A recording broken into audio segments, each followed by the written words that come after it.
আব্দুল্লাহ বলেন, ভাই আমার এমন কোন জিনিস হারাই না রে ভাই। তার 9টা ভাইকে দেখে দে। বলেন, ভাই তাহলে মাটি কেন হাঁচড়াচ্ছেন? চারিদিকে তুমি একটু খুলে বল। ভাইয়ের আমার, বাবা জীবনে রাম আমাদেরকে আল্লাহ চোখ দিয়েছেন বাবা, চোখের নিয়ামত আমরা শুকরিয়া আদায় করতে পারি না।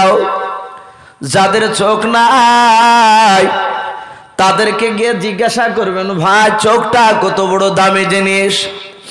আপনাদের যিনি ইমাম সাহেব, উনি হচ্ছেন আমার উস্তাদ হুজুর।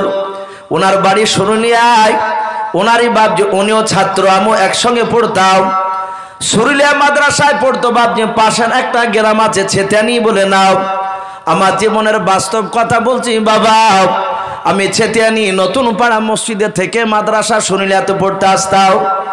ওই মাদ্রাসায় পড়তাম হাফেজ সাহেব বাপজি হাফেজ হয়েছে, অন্ধ মানুষ, চোখে দেখতে পাই না, 2 চোখে বাপজি দেখতে পায় না। তার নাম হাফেজ অরিদুল্লাহ, এখনো বেঁচে আছে। গত বছর বাবা তার গ্রামে জালসাতে নিয়ে গিয়েছিল আমাকে, যেইখানে পড়াশোনা করেছিলাম। হাফেজ সাহেব হাত ধরে বলছেন, ইসু ভাই কত তোমাকে মেরেছি রে ভাই। আমি ওয়াজের মধ্যে দেখলাম তুমি আমার নামটা করেছো ভাই। আমি মারা গেলে কিয়ামত পর্যন্ত যদি নেট যদি বন্ধ না হয়, আমার নাম হাফেজ অরিদুল্লাহ নামটা থাকবে শুধু তোমার কারণে। হাফেজ সাহেবের কথা বলি ভাই, আমার পেছনে 5 ওয়াক্ত নামাজ পড়তো, আমি মসজিদে নামাজ পড়াতাম। আমি যখন না থাকতাম তখন হাফেজ সাহেব নামাজ পড়াতো। হাফেজ সাহেবের বিয়ে হয়েছে গ্রামে। বিয়ে দেওয়ার পর বাবা বছর খানিক পর বাবা তার বিবির বেটা সন্তান হয়েছে বাবা। দুপুরবেলায় মাগরিবের সময় নামাজ পড়তে এসে মসজিদে এসে বলছেন, ইসু ভাই দয়া করে একটু আমার ছেলের নামটা তুমি একটা রাখো। আমি বললাম, ভাই তোমাদের দেশে আরো মওলানা আছে, তাদের কাছে নিবা। বলে না, তুমি বলো। আমি বললাম, ভাই তাহলে নাম রাখবা আব্দুল্লাহ। বিশ্বনবী বলেছেন গোটা পৃথিবীর মধ্যে 2টো নাম সবচেয়ে বাবজি শ্রেষ্ঠ। 1 নাম্বার নাম হচ্ছে আব্দুল্লাহ, 2য় নামটা হচ্ছে আব্দুর রহমান। আমরা আলোচনা করে নাম দিলাম, ভাই আপনার ছেলের নাম আপনি আব্দুল্লাহ রাখবেন, আপনার পছন্দ? বলে হ্যাঁ ভাই। আব্দুল্লাহ নামটা এশার নামাজ পড়ে বাপ যে বাড়ি চলে গেল নিয়ে। রাত্রিবেলা বাড়ি গেল। বাড়িতে যাওয়ার পর ফজরের আবার নামাজ পড়তে এসেছে হাফেজ সাহেব বাড়ি থেকে বাবা। ওই অরিদুল্লাহ আমার পেছনে নামাজ পড়লো। নামাজ সালাম ফেরার পর আমার এটা অভ্যাস, এখনো বাপজি ফজর নামাজের পর সূরা ইয়াসিন তেলাওয়াত না করলে বাপজি মনে শান্তি পাই না। ওখানে ছাত্রী জীবনে সূরা ইয়াসিন তেলাওয়াত করতাম, সব মুসল্লিরা বাপজি শুনত। সূরা ইয়াসিন তেলাওয়াত করেছিলাম, হাফেজ সাহেব শুনছিলেন। কোনোদিন হাফেজ সাহেবকে পড়তে বলতাম, সেদিন আমি পড়ছিলাম। হাফেজ সাহেব কিছুক্ষণ সূরা ইয়াসিন তেলাওয়াত শোনার পর গোটাটা না শুনে বাপজি হঠাৎ করে উঠে ভাবে দরজা ধরে চলে গেল। পাশে ঘর আছে মসজিদে, ওই ঘরে বসার পর হাফেজ সাহেব হাউমাউ করে একাই ঘর থেকে বাপজি কান্না করেছে। কান্নার আওয়াজটা যখন আমার কানে আসলো, আমি তাড়াতাড়ি ইয়াসিন শোনা শেষ করলাম, মুনাজাত করে দিলাম। আমি মনে মনে ভাবলাম, হাফেজ সাহেবের বাচ্চাটা হয়তো মনে হয় রাত্রিবেলা মারা গিয়েছে। নামাজে বাপজি মুনাজাত করলাম, সবাই যখন মুসল্লি সহ ঘরে গেলাম, হাফেজ সাহেবের কাছে গিয়ে বলি, হাফেজ সাহেব কি ব্যাপার? হাউমাউ করে এমন করে তো তোমাকে কাঁদতে দেখা যাইল, কেন কান্না করেছেন? হাফেজ সাহেব বললেন, হাফেজ সাহেব এইভাবে হাতটা ধরে বলেন, ইসু ভাই একটু হাতটা দাও। হাতটা ধরতে দিলাম, হাতটা ধরলো বাবা। সব মুসল্লিরা দাঁড়িয়ে আছে। আমি বললাম, হাফেজ সাহেব কি ব্যাপার, আপনার ছেলে কি মারা গিয়েছে রাত্রিবেলা? আব্দুল্লাহ বলুন। হাফেজ সাহেব বলে, ইসু ভাই আমার ছেলে মারা যায়নি। বলে, অমন করে কান্না করেছেন কেন? বলার হাফেজ সাহেব বলেন, ইসু ভাই একটু দয়া করে বলো, আল্লাহর কাছে আমি কি অন্যায় করেছি বলা? আমি বললাম, ভাই তুমি কি অন্যায় করেছো এটা আমি কেমন করে বলবো? বলে, ভাই কি অন্যায় করেছি? বলে, আমরা জানি না। সব মুসলিম দেশের লোকেরা তারা বলো জানি না। বলো, ভাই ব্যাপারটা বুঝতে পারলাম না, কেন এই কথা বললে? বলো। বলে, এসো ভাই পাড়ার মেয়েরা আমার বিবির বাচ্চার কথা শুনে ছুটে আসলো। সবাই মিলে দেখলাম, সবাই মেয়েরা আমার বাচ্চা দেখে তারা বললো, হাফেজ সাহেবের ছেলে দেখতে সুন্দর হবে। হাফেজ অরিদুল্লাহ দেখতে পরিষ্কার সুন্দর চেহারা, শুধু চোখ দুটো আল্লাহ নিয়ে নিয়েছে। ওগো আমার ভাই, সবাই মিলে চলে গেল। রাত্রিবেলা এশার নামাজ পড়ে যখন বাড়ি গেলাম, বিবির কাছে গিয়ে বসে দাঁড়িয়েছি। আমার বিবি ডাক দিয়ে বলল, কি নাম দিয়েছে বললাম। আমি বললাম ইসু ভাই নাম রেখেছে আব্দুল্লাহ। নামটা নিলাম, বলে আমার কলিজার সোনামণির নাম হলো আজ থেকে আব্দুল্লাহ। ডাক দিয়ে বলছেন, ওগো আব্দুল্লাহর আব্বা একটু পাশে বসো। ওগো এসো ভাই, আমার বিবির পাশে বসে গেলাম। আমার বিবি বলল, ওই রাত্রিবেলায় যে ওগো আব্দুল্লাহর আব্বা আমার মানিককে তুমি কি কোলে নেবা না? আমি বললাম দাও, আমাকে কোলে দিলাম, আমি কোলে নিলাম। আমার বিবি ডাক দিয়ে বলে, ওগো আব্দুল্লাহর আব্বা একটু বলো আমার সন্তান তোমার ছেলে কেমন হয়েছে দেখতে একটু বলো।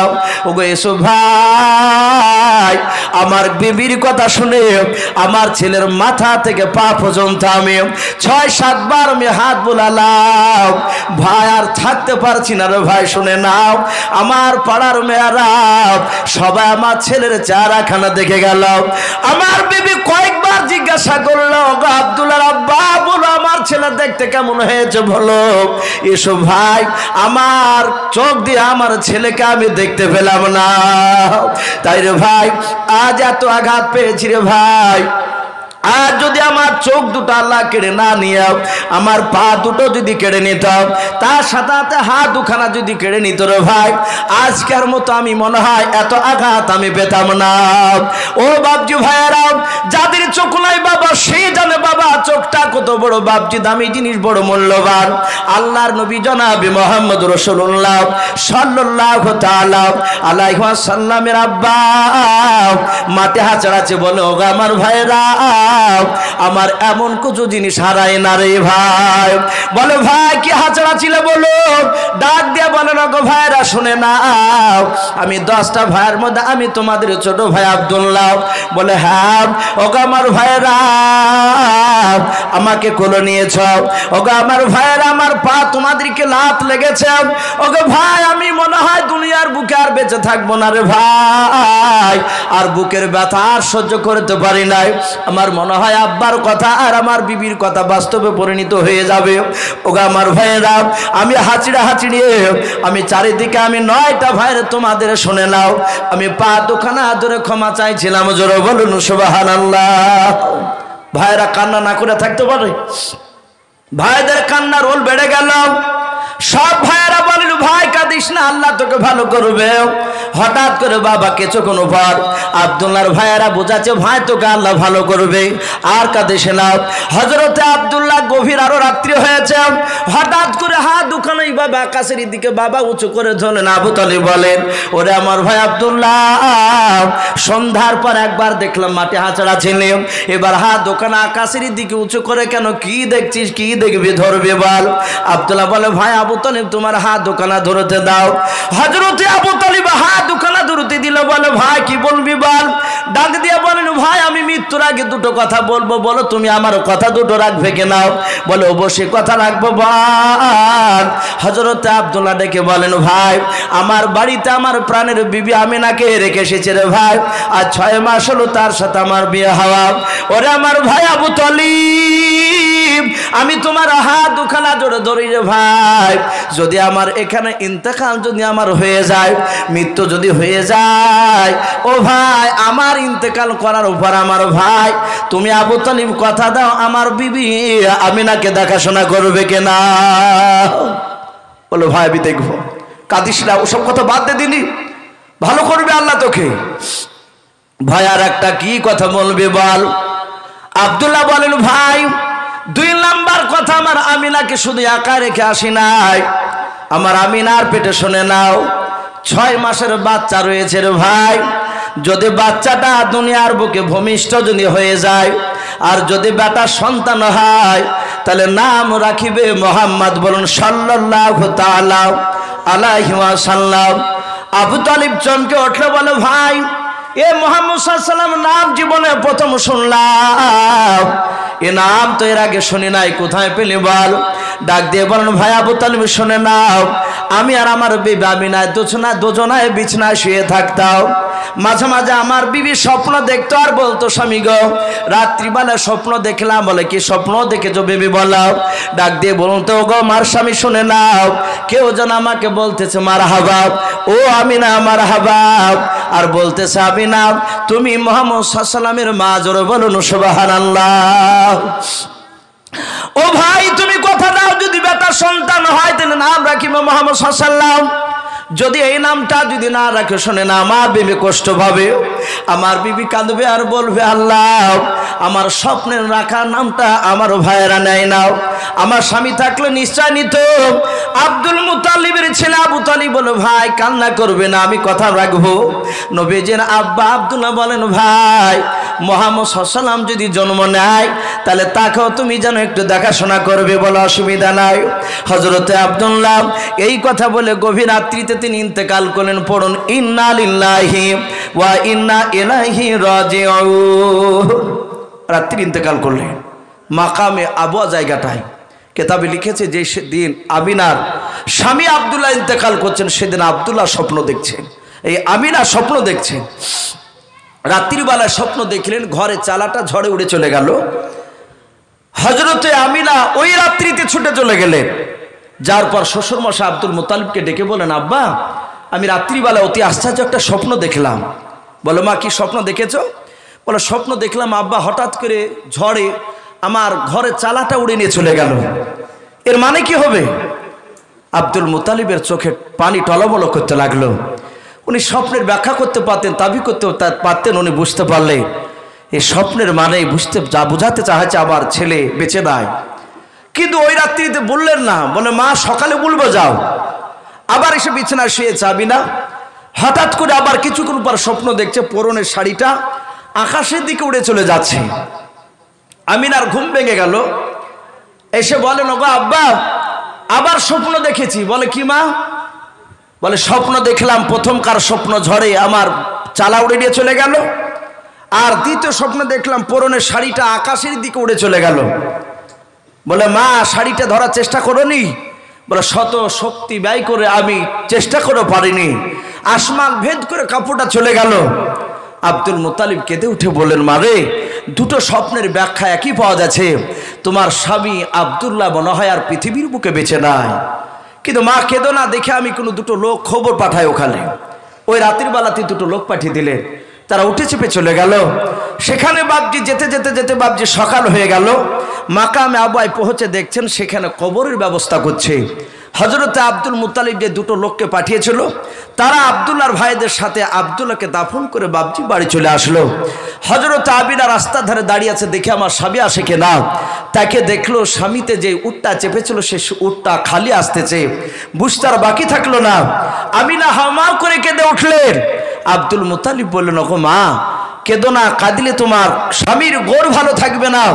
দোয়া করো যেন তোমার স্বামীর কবর গোরকে যেন আল্লাহ ভালো করে। হযরত আমিনাকে সান্ত্বনা দিলেন। আমিনা থাকতে লাগলেন। আমিনার পেটে বিশ্ব নবী রহমাতুল আলামিন জনাবে মুহাম্মদ রাসূলুল্লাহ সকলে বলুন সাল্লাল্লাহু আলাইহি ওয়াসাল্লাম নবী বাপজি থাকতে লাগলেন। কয় মাস বললাম? 6 মাস, 7 মাস, 8 মাস এইভাবে বাপজি পার হতে লাগলো। হযরতে আপনার আমিনাকে আরো বেশি বেশি ভালোবাসতে লাগলেন আব্দুল মুত্তালিব। যেহেতু সন্তান নাই, বেটা মারা গিয়েছে, হযরতে আমিনাকে আরো বেশি ভালোবাসতে লাগলেন।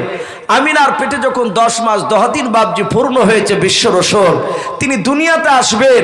কেতাবে লেখা আছে বাপজি আরবিতে মাস ছিল এই রবিউল আউয়াল মাস। আজকে যেমন রবিউল আউয়াল মাস, এই রবিউল আউয়াল মাসের বাপজি 12 তারিখ জন্মের তারিখ নিয়ে বাপজি একতলাফ মতভেদ রয়েছে। কেউ বলেছেন বাবা 10 তারিখ, কেউ বলেছেন 11 তারিখ, কেউ বলেছেন 12 তারিখ। একটু আপনাদেরকে একটু আরেকটু বুঝিয়ে বলি কেন। কারণ মক্কার লোকেরা জানতেন না যে জন্ম নেওয়ার পরে পরে নবী হবে, এটা জানতো ভাই? মক্কার লোকেরা কেউ জানতো না। বিশ্ব নবী আস্তে আস্তে বড় হতে লাগলে নবীজির কিছু অলৌকিক ক্ষমতা, নবীজির কিছু বাপজি বুদ্ধি তারা দেখলো, থেকে চিন্তা করলো এই ছেলেটা নিশ্চয় দামি ছেলে হবে। জোরে বলুন সুবহানাল্লাহ। বলে কেমন করে জানলো? কেতাবে লেখা আছে বাপজি রসুলের বয়স তখন মাত্র 4 বছর। কত বললাম? 4 বছর, বাচ্চা একেবারে ছোট। সেই সময় মক্কা নগরে 17 দিন ধরে কাবা শরীফে বাপজি একটা পাথর আছে, পাথরটার নাম হচ্ছে হাজরে আসওয়াদ। নাম শোনেন নাই? হাজী সাহেবরা গিয়ে চুমা দেয় পাথরটা। ওই হাজরে আসওয়াদ পাথরটাকে বাপজি সরাবে। সরিয়ে দেওয়ার পরে ওই পাথরটা কে তুলে নিয়ে যাবে এ নিয়ে ঝামেলা। সেই সময় মক্কা নগরে বাপজি 4টা বড় নেতা ছিল দলের। চার নেতাই বলছে যে ও বলছে আমি সরাবো, বলছে আমি সরাবো। চারজনা বলে এই তুই সরালে আমি সরাবো, ও বলে তুই সরালে আমি সরাবো। ঝামেলা শুরু হয়েছে। এই ঝামেলা কতদিন বললাম বাপ? 17 দিন ধরে বাবজি চলছে। আল্লাহর নবী তার দাদার সাথে বলছেন, দাদা ওই মক্কা ওখানে এত মানুষের গ্যামজাম কেন, হইচই কেন? বলেন না ভাই, ওখানে কাবা শরীফের ওই পাথর নিয়ে ঝামেলা। মক্কার বড় বড় 4টে নেতা আছে দল, তারা সবাই গোষ্ঠীর বল দেখাচ্ছে, বাহুর বল দেখাচ্ছে। তো এই মীমাংসা আসছে না, কেউ ছোট হচ্ছে না। রসুল বললেন আমাকে নিয়ে চলেন দাদু। নিয়ে গেলে বিশ্ব নবী বললেন অগো মোড়লেরা এইভাবে ঝামেলা করছেন কেন? বলে তুই আবার কি করতে এসেছিস, চল যা এখান থেকে। ওরা জানা না যে ইনি আখিরি জামানার পয়গম্বর রসুল। আল্লাহ রসুল বললেন অগো পাড়ার চাচারা, অগো মোড়লেরা, আপনারা 4 জনে ঝামেলা করলে ঝামেলা মিটবে না। আমি একটা কথা বলবো, শুনবেন? বলে কি কথা? বলে আগামীকালকে সবাই আজকে বাড়ি চলে যান। আগামীকাল সকালবেলায় যে আগে আসতে পারবে কাবা শরীফে, এই জায়গায় এসে যে আগে বসবে সে এই পাথরটাকে সরাবে। জোরে বলুন সুবহানাল্লাহ। তোমরা শুধু 4টে নেতা বলে নয়, যে আগে আসবে। 4 নেতাই বললো ভালো কথা। বলে আমি আগে আসবো, বলে আমি আগে আসবো। নবী বলেন এখানে দাঁড়িয়ে থাকা হবে না, সবাই বাড়ি চলে যাও। 4 বছরের বাচ্চা রসুল, সবাই বাড়ি চলে গেল। সকালবেলায় বাবা মক্কার 4টা নেতা ভাবছে তারা দলবল নিয়ে আগে তারা চলে যাচ্ছে। ও ভাবছে আমি আগে যাচ্ছি, আর কেউ হয়তো যায় নাই। সবাই মিলে যাওয়ার পর দেখে বাবা ওই কাবা শরীফের মাঝখানে আখিরি জামানার পয়গম্বর জনাবে মোহাম্মদ রাসূলুল্লাহ সাল্লাল্লাহু তাআলা আলাইহি ওয়াসাল্লাম 4 বছরের নবী আমার বসে আছেন। জোরে বলুন সুবহানাল্লাহ। 4 নেতা বাপজি সবাই মাথাটা এইভাবে নিচু করলাম, কেউ কাউকে কথা বলে না। সবাই বলা বলে করেছে বিছনায় শোলাম আর উঠেছে, আর কেমন করে আসলাম। আল্লাহর নবী বলেন চাচা পাথরকে সরাবেন? বলে না ভাতিজা, তুমি বলেছো যে আগে আসবে সে নড়াবে। আল্লাহর নবী বলেন দাদা এবার ঝামেলা মিটে যাবে, যান আপনি দৌড়ে গিয়ে বাড়ি থেকে চাদর নিয়ে আসুন। আব্দুল মুতালিব চাদর নিয়ে আসলেন। নবী বলেন দাদা এই জায়গায় চাদরটা বিছিয়ে দেন। হযরত নবী বলেন দাদা আপনার আমি ধরে দুজনায় পাথরটা গড়ে নিয়ে চাদরের উপরে আমরা বসিয়ে দিই। চাঁদের উপরে বাপটি গড়ে নিয়ে গিয়ে বসে দিলেন বিশ্ব নবী রাহমাতুল লিল আলামিন পয়গম্বর তার দাদাকে নিয়ে বাবা। তারপর পাড়ার সব মক্কার লোকেরা নেতারা বলল ও ভাতিজা যাও যা এবার পাথরটা ধরে নিয়ে গিয়ে আসল জায়গায় বসে দাও। আল্লাহর নবী হাত দুখানা জুড়ে করে বলেন আমি যাব না। সবাই অবাক হয়ে গেল, কে যাবে? আল্লাহর নবী 4 নেতা যে 17 দিন ধরে ঝামেলা করেছিল, ওই 4 দলের তাবড় তাবড় বাপজি 4 নেতাকে নবী হাত ধরে ধরে টেনে নিয়ে আসলেন। 4 নেতাকে বললেন চাচা 4 জনায় এই পাথরটা চাদর উপরে বসা আছে? বলে হ্যাঁ। এই চাদরটা 4 কোনা? বলে হ্যাঁ। 4 জনায় 4 কোনা ধরে এই পাথরটা ওই জায়গায় নিয়ে গিয়ে রেখে দেন। জোরে বলুন সুবহানাল্লাহ। 4 নেতাতে হাসতে লাগলো, বলে বাহ এত সুন্দর তোমার বুদ্ধি। আজ 17 দিন ধরে কেউ এই ঝামেলাটা মেটাতে পারেনি। লোকেরা সবাই বলল ভাই আব্দুল মুতালিবকে বলে ছেলেটা জন্ম নিয়েছে কবে গো? এবার শুরু হয়ে গেল এইভাবে নবীর কাজ দেখে এবার নবীর জন্মের ব্যাপারে জিজ্ঞাসা করতে এসেছে। এখন প্রতিটা মানুষ জন্মের তারিখ বলে দেয়, তার ছেলে কবে হাঁটতে শিখছে সে বার্তা বলে দেয়, কারণ এখন ডায়েরিতে লিখে রাখছে। আজ থেকে বাপজি যারা 150 বছর আগকার মেয়ে তাদেরকে জিজ্ঞাসা করেন ছেলের ও তারিখ বলতে পারে না। তখন এত লেখালেখি ছিল না, সেই সময় হয়তো যারা বেশি শিক্ষিত তারা জানতো। হযরতে বিশ্বনবীর বাপ যে এবার জন্মের তারিখ জিজ্ঞাসা করতে আসলো। আব্দুল মুতালিব হযরতে আমিনা তো নাই, মারা গিয়েছে। এদিকে বাপ যে হযরতে আপনার আব্দুল মুতালিবের আপনার মুখ থেকে বেরোলো যে মনে হয় 11 তারিখ হতে পারে, মাস রবিউল আউয়াল মাস। কেউ বলছেন 11, কেউ বলেছেন 10, কেউ বলেছেন 12। 3টে তারিখে বাপ যেতে মতভেদ। বেশিরভাগ উলামারা বলেছেন 12 তারিখটা হতে পারে। নবীজির ইন্তেকালের তারিখটা ছিল রবিউল আউয়াল মাসের 12 তারিখ, বার ছিল সোমবার। আমার বিশ্বনবী রাহমাতুল লিল আলামিন এই রবিউল আউয়াল মাসে আসবে। কিন্তু বারটা বাপজি কেতাবে লিখেছে সোমবার, এতে বাপজি কারো দ্বিমত নাই। নবীর পেটে বাপজি ব্যথা শুরু হয়েছে, নবীর মার আমিনার পেটে। এই আমিনা ঘরে বসে বসে রাত্রিবেলা কাঁদছেন, আল্লাহ আমার যদি স্বামী বেঁচে থাকতো তাহলে নিশ্চয় পানি পড়া নিয়ে আসতো, নিশ্চয় হয়তো ওষুধ নিয়ে আসতো। আপনাদের ইমাম সাহেবের কাছে পানি পড়া নিতে যায় না এলাকার মানুষেরা? কার পড়া নিতে যায়? ভয় করলে, পেটে ব্যথা হলে ফু দেয়। তাই ইহুদির আলেমরা তখন পানি পড়া দিত। আমিনা কাঁদছেন, আমার স্বামী বেঁচে থাকলে পানি পড়া নিয়ে আসতো। রসুল আমার আসবে, মহান রব্বুল আলামিন জান্নাতের 4টে রানীকে ডাকলেন, এ জান্নাতের ওমরি, 4 জনা চলে যাও। বলে কোথায়? বলে হযরত আব্দুল্লাহর কুঠুরিতে, আমিনার ঘরে। আমার আমিনার পেটে বিশ্বনবী আছেন, আমার দোস্ত হাবিবুল্লাহ দুনিয়ার বুকে যাবে। জোরে বলুন সুবহানাল্লাহ। 4 জনের বাপজি জান্নাতের, কেউ কাউসারে পানি, কেউ জান্নাত থেকে বাপজি জান্নাতের রুমাল, কেউ জান্নাতি মুশকে আম্বার। 4টে মেয়ে 4 রকমের জিনিস নিয়ে বাপজি জান্নাত থেকে চলে আসলো। হযরত আমিনার ঘরে যাহাতে রাত্রিবেলা প্রবেশ করেছে, হযরত আমিনা 4টে মেয়েকে অপরিচিতা দেখে আমিনা ভয়ে আরো থরথর কাঁপতে লাগলেন যে এই মেয়েগুলো কারা, এদেরকে তো কাউকে চিনতে পারি না, কারণ আমিনা এর আগে তো দেখেনি কাউকে। ওরা আসছে কোথা থেকে ভাই? জান্নাত থেকে। 4 জনা এসে বাপজি আমিনাকে বলল, আমিনা ভয় পেও না বোন। প্রথম যে মেয়েটা এসেছিল পানির গ্লাস নিয়ে, ওই মেয়েটা বলল, বোন তোমার পেটে ব্যথা হচ্ছে? বলে হ্যাঁ। বলে বোন এই গ্লাসটা তাড়াতাড়ি পানিটা খেয়ে নাও। আমিনা যাহাতে পানিটা নিয়ে খেয়ে নিলে সাথে হাতে তার পেটের ব্যথা ভালো হয়ে গেল। বলুন সুবহানাল্লাহ। আমিনা বলে, বোন এত সুন্দর উপকার করলে তোমাদের পরিচয়টা দাও, তোমাদের নাম কি? 4 মেয়ে বলল, বোন আমরা যাবার সময় ঠিক পরিচয় দিয়ে যাব। ভাইরা আমার, বাবা জীবনের রসুল আসবে রাত্রিবেলায়।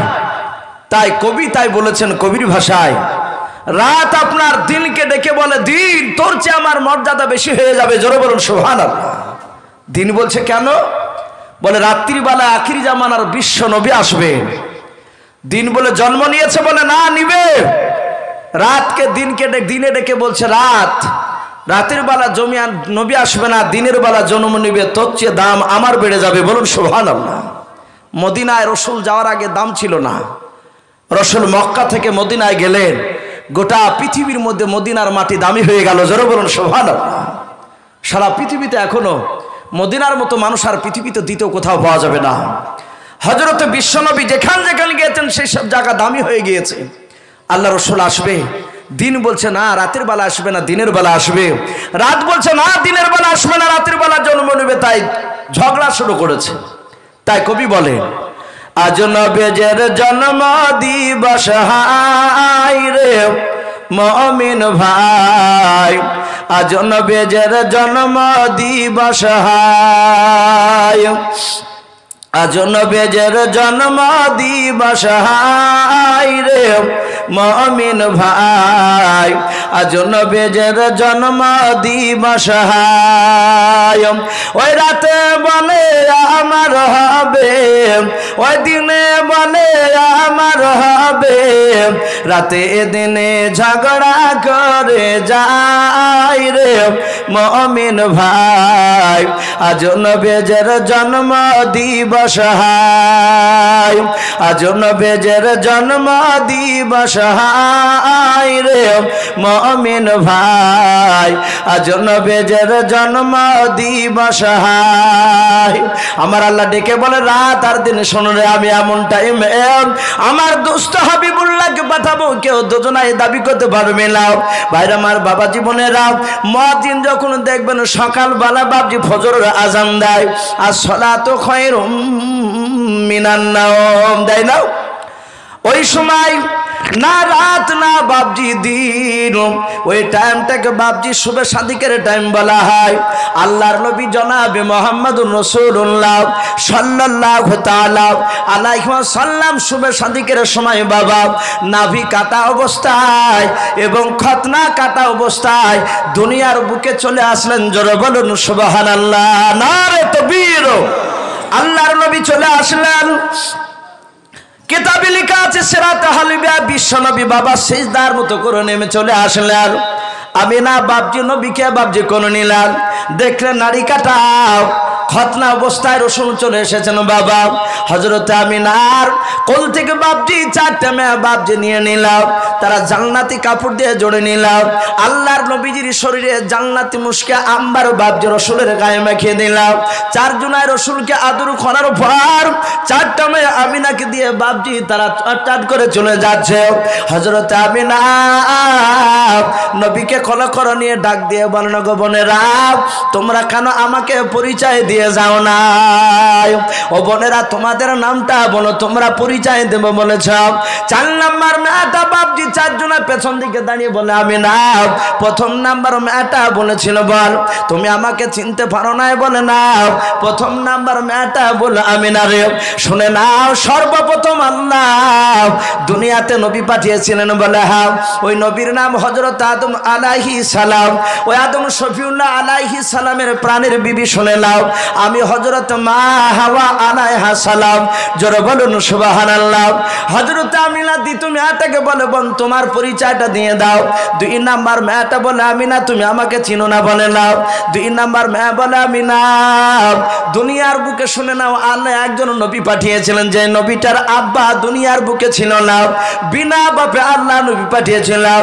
ওই নবীর নাম হযরত ঈসা রুহুল্লাহ আলাইহিস সালামের জনম দুঃখিনী মা আমি হযরত মরিয়ম আলাইহিস সালাম। 3 নাম্বার মেয়েটা বলে, বোন তোমার পরিচয়টা দাও। 3 নাম্বার মেয়েটা বলে, বোন আমাকে চিনতে পারো না? বলে নাও। বলে আমি হযরত ইব্রাহিম নবী পয়গম্বর আলাইহিস সালামের বিবি হযরত মা হাজরা আলাইহা সালাম। হযরত আমিনা 4 নাম্বার মেয়েটাকে বলে, বোন তোমার পরিচয়টা তুমি দিয়ে দাও। 4 নাম্বার মেয়েটা মাথাটা নিচু করে আছেন বাবা, কোনো কথা বলে নাই। হযরত আপনার আমিনা বলে, বোন কি ব্যাপার তুমি কেন কথা বলো নাই? তোমার আগে 3টা মেয়ে, তারা কেউ বলেছে নবীর স্ত্রী, কেউ বলেছে নবীর মা, তারা সবাই হাসতে হাসতে বলেছে, আর তুমি কেন মাথাটা নিচু করে চোখ দিয়ে পানি গড়া বলো? ডাকে দিয়ে বলে, আমিনা তুমি আমাকে চিনতে পারো না? বলে না। ও আমিনা আমার স্বামীর নামটা বলতে বড্ড আমি লজ্জা পাই। হযরত আমিনা বলে, বোন লজ্জার কোনো কারণ নাই। বলা ডাক দিয়ে বলেছিল, বোন সারা পৃথিবীর মধ্যে যে একটা বেঈমান লোক খোদা দাবি করেছিলাম, ওর নাম বাপজি কোরআন শরীফে পাওয়া যায়, আনা রব্বুকুমুল আলা, যে দাবি করেছিল ফেরাউন।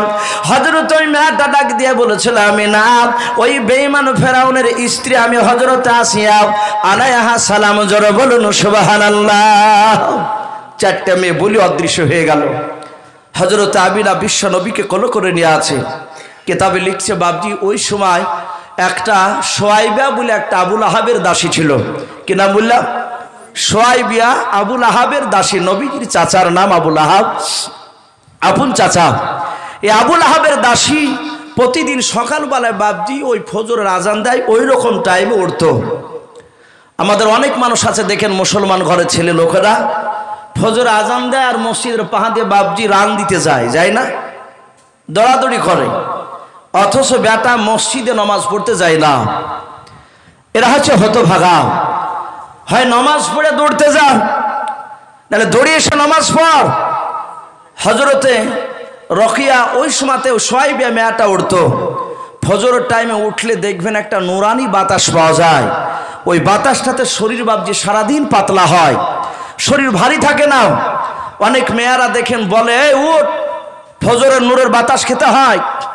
হযরতে সোয়াইবিয়া প্রতিদিন কেন নাই, সেদিনও বাপজি উঠেছে। ওঠার পর দেখছে আমিনার ঘরে এই লাইটের মতো রডের 6টা আলা একদম আসমান থেকে আমিনার ঘরে পড়েছে। বলুন আলহামদুলিল্লাহ। হযরতে সোয়াইবা ভাবলেন এরকম তো দেখা যায় না, আর দেখছে লাইটের পাশে গিজ গিজ করছে মানুষ মনে হচ্ছে। হযরতে সোয়াইবিয়া দেখলো আমার মালিক আবুল আহাব তো শুয়ে আছে, ওকে ডাকতে গেলে তো যেতে দিবে না, আর ঘুম ভেঙে গেলে তো অসুবিধা আছে। তো যা হবে আমি দেখে আসি এত লাইটের আলা কেন, আর এত মানুষ কারা ওখানে গিজগিজ করছে। বাপজি আমার সোনা লালেরা, সোয়াইবিয়া আবুল আহাবকে না বলে চলে আসলো। আসার পর দেখছে একটা লোকও দেখতে পাচ্ছে না। নবীর কোলে, নবীর মামিনার কোলে মনে হচ্ছে পূর্ণিমার চাঁদ বসে আছে। বলুন সুবহানাল্লাহ। ওই যে লোকগুলো দূর থেকে গিজগিজ মনে হচ্ছিল লোক, ওরা এক নয় দুই নয়, আল্লাহর রহমতের ফেরেশতা ৭০,০০০ ছিল। বলুন সুবহানাল্লাহ। কত হাজার বললাম? ৭০,০০০ রহমতের ফেরেশতা রসুলকে বাপজি স্বাগতম জানাতে এসেছিল। আল্লাহর নবী দুনিয়াতে এসেছিলেন ৩-৪ বছরে, তিনি নবী ছিলেন না? বা কথা বলো, নবী ছিলেন, কিন্তু প্রকাশ হয়েছিল না, মানুষেরা জানতো না। মিরকাত বলে বাপজি একটি কেতাব মাদ্রাসাতে পড়ানো হয়, এটা মান্তিকের কেতাব বলা হয়, আরবিতে মান্তিক। ওই কেতাবটা কি বাপজি সাবজেক্টটাকে বাংলাতে দর্শন বলা হয়, আর যেটা কি বাংলাতে দর্শন বলা হয় ওই সাবজেক্টটাকে আবার ইংরেজিতে ফিলোসফি বলে না? একই সাবজেক্ট, তর্ক বিতর্ক, ওটাকে আরবিতে মান্তিক বলা হয়। মিরকাত বলে সে মান্তিক কেতাবটার খুতবাতে লেখা আছে, আল্লাহ রসুল বলছেন আমি তখনও নবী ছিলাম যখন হযরতে আদম আলাইহিস সালাম মাটি এবং পানির সাথে মিশ্রিত কাদা অবস্থায়, তখনও আমি রসুল হয়েছিলাম। জোরে বলুন সুবহানাল্লাহ। আল্লাহর কি কুদরত খেলা! সেই নবী ছোটবেলাতে লোকে কেউ জানে না যে ইনি বিশ্ব রসুল হবে। আমার বিশ্ব নবী রহমাতুল লিল আলামিন পয়গম্বরকে বাপজি কোলে নিয়ে আছেন আমিনাত। সোয়াইবে এসে জান ভরে গেল, বোন রে এত সুন্দর বাচ্চা জীবনে প্রথম দেখলাম। সোয়াইবের কিন্তু বাচ্চা ছিল, তার স্তনে দুধ ছিল, বাচ্চা তার দুধ খেত। সোয়াইবে দেখলো এই বাচ্চাটা বড় হওয়ার পর লোকেরা প্রশংসা করবে, যখনই আর চেহারার প্রশংসা করবে তখন আমি একটু গলাটা উঁচু করে গর্ব করে একটা কথা বলতে পারবো, যদি আজ যদি কাজটা করতে পারি। কি করবে? আমিনাকে বললেন, ওগো বোন আমিনা একটু বাচ্চাটা আমাকে দাও না। আমিনা দিলে সোয়াইবে করে নিয়ে বললে, আমিনা কিছু যদি মনে না করো, আমার খুব মনের তামান্না তোমার এই ছেলেটাকে আমার স্তনের একটু দুধ পান করাবো। জোরে বলুন সুবহানাল্লাহ। বিশ্ব নবী দুনিয়ার বুকে কটা মেয়ের দুধ পান করেছিল বাপজি, কারো মনে আছে আপনাদের? শুনলে হয়তো ভুলে গিয়েছে। নবী আমার দুনিয়ার বুকে 4টে মেয়ের দুধ পান করেছিলেন। কটা বললাম? 4টে মেয়ের। প্রথম নাম্বার দুধ পান করেছিলেন হযরত মা আমিনা রাদিয়াল্লাহু তাআলা আনহা। দ্বিতীয় বাপজি মেয়েটার পান করছেন দুধ, তিনি হচ্ছেন হযরতে এই সোয়াইবিয়া, দুধ পান করে দিল। সোয়াইবিয়ার পাশে বাপজি আর একটা মেয়ে ছিল বসে, তিনি ছিলেন হযরতে বিশ্ব নবীজির ফুফু মা আব্দুল্লাহর কলিজার টুকরা বোন উম্মে আইমন। এই উম্মে আইমন দেখলো আমি আমিনাকে আমার ভাই বিয়ে করে নিয়ে আসার পর থেকে নিয়ে আমি সবসময় উঠা বসা করি বান্ধবীর মতো, আমারও তো বাচ্চা আছে, আমারও তো স্তন থেকে দুধ পান করে। বাহিরকার একটা আবুল আহাবের দাসী এসে যদি দুধ পান করাতে পারে তো সুন্দর ছেলে, আমি কেন পারবো না? আমিনার কাছ থেকে হুকুম নিয়ে হযরত উম্মে আইমন ওই রাতে দুধ পান করে দিলেন। কটা হলো? 3টা মেয়ে। সোয়াইবা বাপজি চলে যাচ্ছে এবার বাড়িতে। আবুল আহাব জেগে গিয়েছে, বলে গিয়েছিল কোথায়? থরথর করে কাঁপছার বলছে, ওগো মালিক আমি মিথ্যা কথা বলবো না, তোমার বংশে এমন একটা সন্তান জন্ম নিয়েছে আমার মনে হয় গোটা পৃথিবীতে কোথাও এরকম দ্বিতীয় পাওয়া যাবে না। বলুন সুবহানাল্লাহ। পাওয়া যাবে কি করে? ইউসুফ আলাইহিস সালাম বলে একজন আল্লাহ নবী পাঠিয়েছিলেন। মিশরের যুবতী নারীরা 377টা নারী ইউসুফ নবীর চেহারা দেখে তারা ফল কাটতে কাটতে তারা 5টা আঙুল কেটেছিল, টের পায়নি। এ কথা সত্য না মিথ্যা? এত ইউসুফের চেহারাও বিশ্ব নবীর মুহাম্মদ সাল্লাল্লাহু আলাইহি ওয়াসাল্লামের চেহারার ব্যাপারে মা আয়েশা সিদ্দিকা বলেন, ইউসুফ নবীর জায়গায় যদি ইউসুফ নবী না হয়ে যদি আমার বিশ্ব নবী মুহাম্মদ সাল্লাল্লাহু আলাইহি ওয়াসাল্লাম দাঁড়াতেন, আর ওই মিশরের যুবতী নারীরা যদি চেহারার দিকে চেয়ে যদি তারা ফল কাটতো, আমার স্বামীকে তাকে থেকে যদি তারা ফল কাটতো, তারা আঙুল কেন, তারা গোটা হাত কাটতে কাটতে কলিজা কেটে ফেলেও টের পেত না। জোরে বলুন সুবহানাল্লাহ। এত নবীর চেহারা ছিল বিশ্ব নবীর আমার। কিন্তু কেতাবে লেখা আছে ইউসুফ নবীরও চেহারা সুন্দর।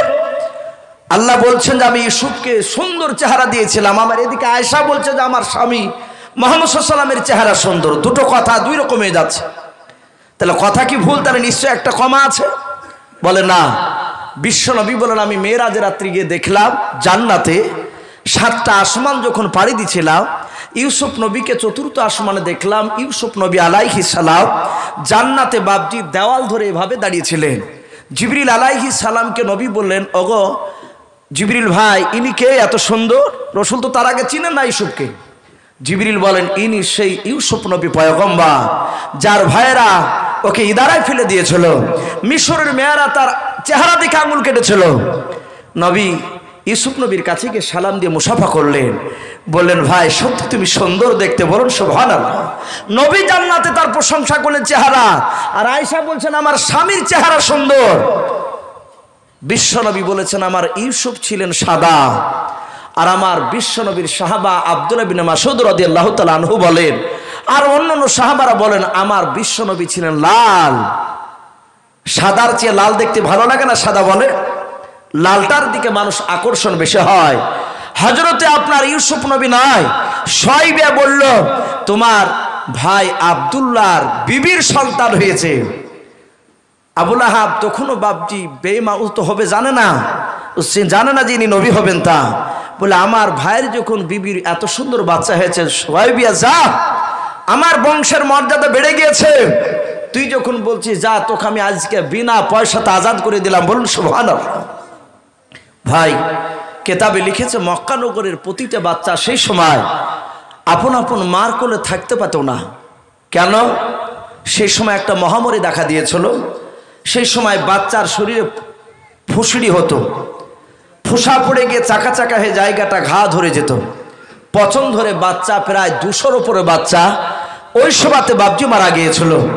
মক্কার প্রতিটা লোকের বাপজি ভয় হয়ে গেল। এই যে করোনাকে কেন্দ্র করে আমাদের মুর্শিদাবাদে বাপজি ওই আপনারা নওদা থানার মধ্যে গিয়েছেন কি আমার জানা নাই, মধুপুর বলে একটা গ্রাম আছে, আমাকে জালসা দাওয়াত করেছিলেন। ওখানে বাপজি একটাই গ্রামে একটা নয় দুইটা নয় প্রায় 31টা মানুষ মারা গিয়েছিল। 31টা কথা বললেও সবাই করোনার মধ্যে। ওরা একটা ড্রাইভার মারা গিয়েছে, তো সেই ড্রাইভারটাকে বাপজি ভালো করে গোসল দেয়নি। আর ওই ড্রাইভারের বাপজি দোয়াতে আমাকে ডাকছে যে হুজুর প্রায় 150টা ড্রাইভার এলাকার যত আছে সবাই মিলে একটা দোয়ার মজলিস করবে, আপনাকে নিয়ে আপনাকে আসতে হবে। আমি কথা দিয়ে দিয়েছি। সুরুলিয়া মাদ্রাসার শিক্ষক হাফেজ আব্দুল মুস্তফা সাহেব ওই গ্রামের, উনি আমাকে ফোন করে বলছে বেটা এইসব জালসা করতে আসছো? বলে কোথায়? বলে মধুপুরে। বলে হ্যাঁ। বলে আসো না, গ্রামটাতে শিল মেরে দিয়ে গিয়েছে, 31টা মানুষ মারা গিয়েছে। কিসে? বলে করোনা। বলে পুলিশ এসে যদি তোমাকে বলে যায় এইসব কেন তুমি এখানে এসেছো মওলানা, তাহলে তুমি তার কিছু উত্তর দিতে পারবে না।